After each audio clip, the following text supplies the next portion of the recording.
Good morning. Good morning. Hey, look at here. I'm gonna start off with this journal, this article from the Payments Journal. It's about ISO 20022. As you can see on the screen, let me go ahead and read this for you. 222, what banks need to know about delays and opportunities, right?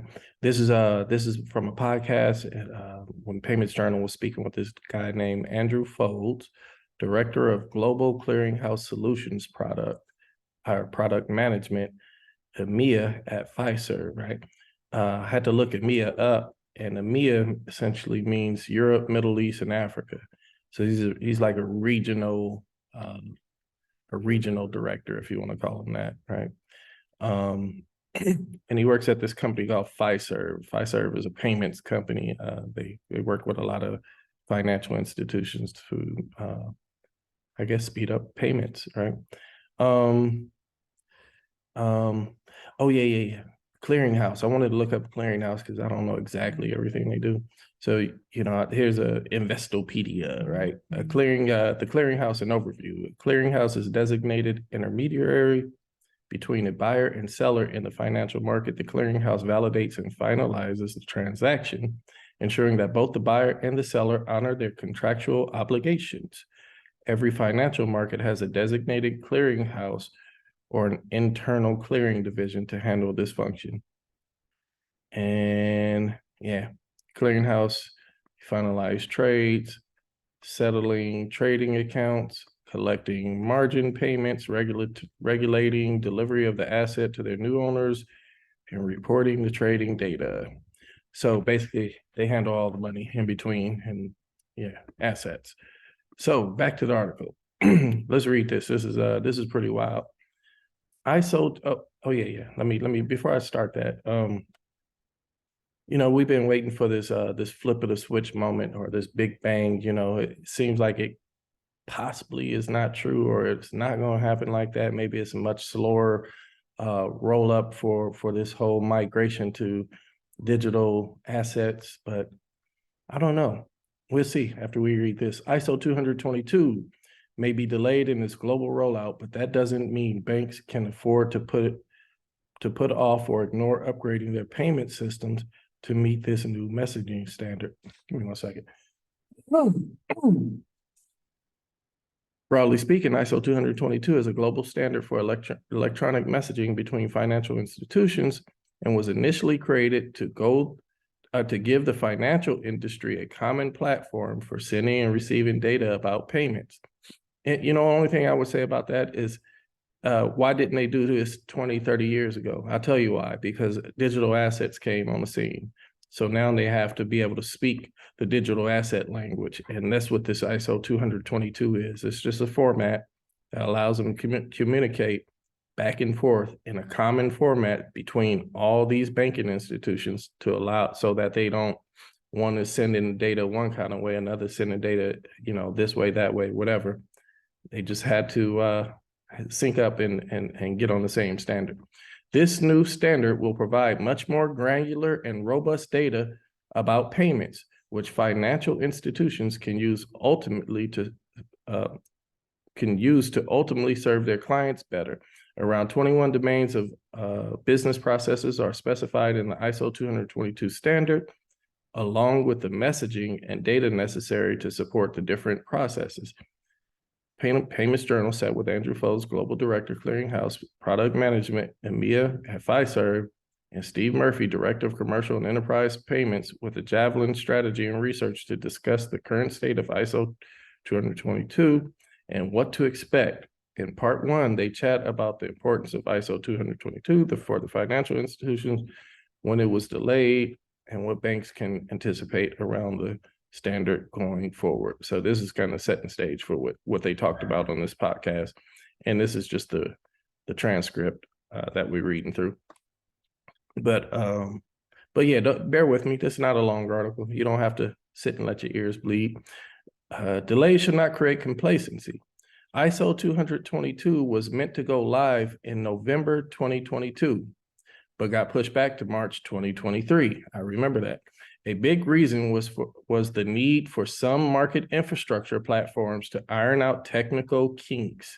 Notably, The European Central Bank delayed the migration to its Target 2 real-time gross settlement system.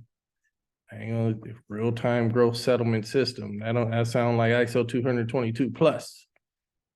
Anyway, which would incorporate ISO 20022 standards, which in turn had a domino effect, explained Foulds. It caused other market infrastructure systems to delay their go-live dates, added Foulds.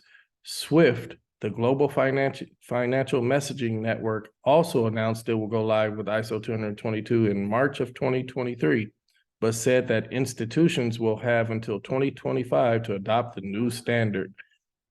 Key, SWIFT, we got to get the SWIFT. SWIFT has to go. It's like the central piece. It's what all the traditional financial systems send their payments and everything through. All the money goes through there for cross-border and probably other types of payments, right? So that's key. So SWIFT is also on board for March 2023, which is, I believe the 22nd. This may have lulled some financial institutions into a false sense of security, said Foulds, but it doesn't mean that banks should be complacent in migrating to ISO 20022 standards. Ain't that a sentence right there, boy? That's one for that H. Anyway, it's something we are going to have to deal with as an industry, he said. Murphy added that the U.S. institutions are not impervious to ISO 20022 standards, since the Federal Reserve will be adopting ISO 20022 standard for messages in its Fedwire fund service, as well as the clearinghouse for its CHIPS network. The clearinghouse noted, The clearinghouse noted that it remains committed to the ISO 20022 message format to enhance the efficiency of payments processing to allow participants and end user customers to glean value from the enriched data content in structured message formats, and added that approximately 95% of CHIPS payments have a cross-border component to them. Ain't that something? Approximately, I don't know what CHIPS is, I have to look up CHIPS, but approximately 95% of their payments has a cross-border component. Okay, we heating up. You know, the only one that do cross-border is XRP. Anyway, there are global implications to this any way you look at it, Murphy observed. Oh man, I got a meeting coming up. Hold on, let me hurry up. I got work to do. I'm not gonna read the whole thing, but let me find these key points. Yeah, it's not that long. I'm gonna read through it.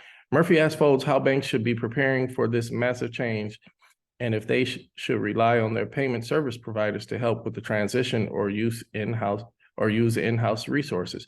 Foulds responded that larger banks likely have in-house resources to begin working on migrating to ISO 20022 standards, and they are generally being more proactive in getting it done as quickly and as comprehensively as possible, since much of their business is done globally. Smaller banks will likely have to rely on more heavily on help from their payments providers and vendors, but no matter what the size of the institution, Foulds warned that none should put off the work to move to the new messaging standard. Since SWIFT gave until 2025 for its institutions to adopt the new standards, remember, this is the central piece, right? SWIFT, central piece. Some smaller institutions may put this off, he added. Our recommendation is that you should engage with your service providers and have a strategy to deal with this. Why is he warning this? It's because his position, right? Director of Global Clearinghouse Solutions, Product Management, EMEA at first, Fiserv. What is EMEA? Europe, Middle East, Africa. All right, that means damn near everything except America.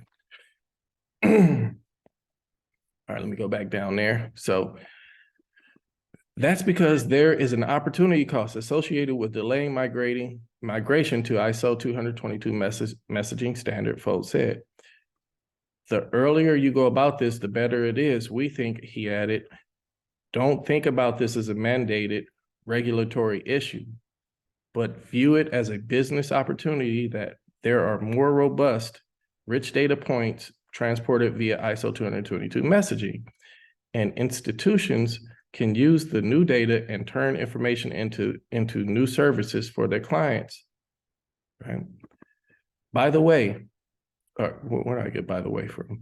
By way of metaphor, Foulds compared previous data sent through payments messaging as about the size of a baseball or cricket ball, while data sent via ISO 20022 messages would be akin to the size of a basketball. All he's saying is the data set is much richer. You get much more information out of the basketball than the baseball. There's a vast difference in the amount of data he added, right?